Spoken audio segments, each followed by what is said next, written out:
So, senators will on Tuesday establish a select committee seeking to amend the constitution, and they say they're doing this in order to strengthen it. Well, it seems that this is the latest development as the Senate and the National Assembly continue to flex muscles over which is the superior house.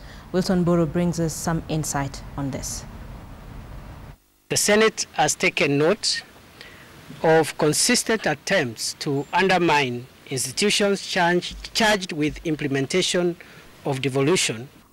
Now, that statement by the Senate Majority Leader Kithure Kindiki on the state of devolution made Saturday was, of course, referring to the National Assembly, with which the Senate has had a drawn-out supremacy battle.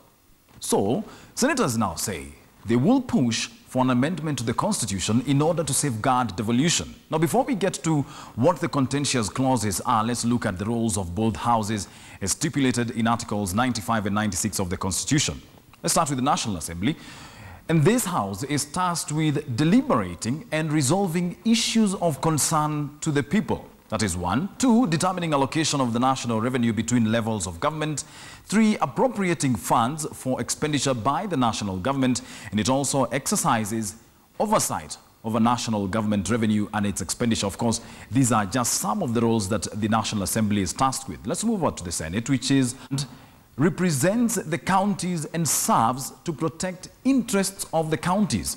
It also participates in the lawmaking function of Parliament and determines allocation of national revenue among counties, and it also participates in oversight of state officers.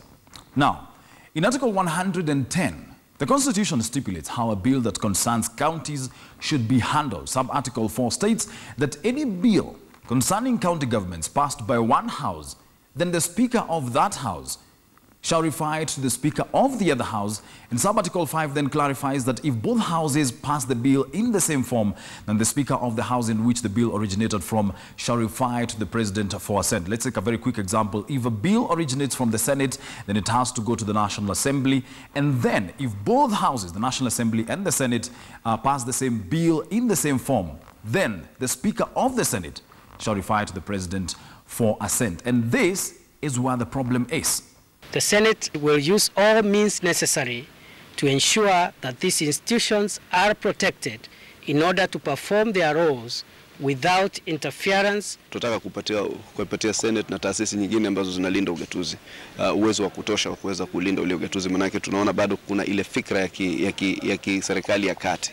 Now, those two clauses simply mean this: no bill can be passed by the Senate, the House of Parliament, which is supposed to safeguard interests of the counties, without first going through the National Assembly and vice versa.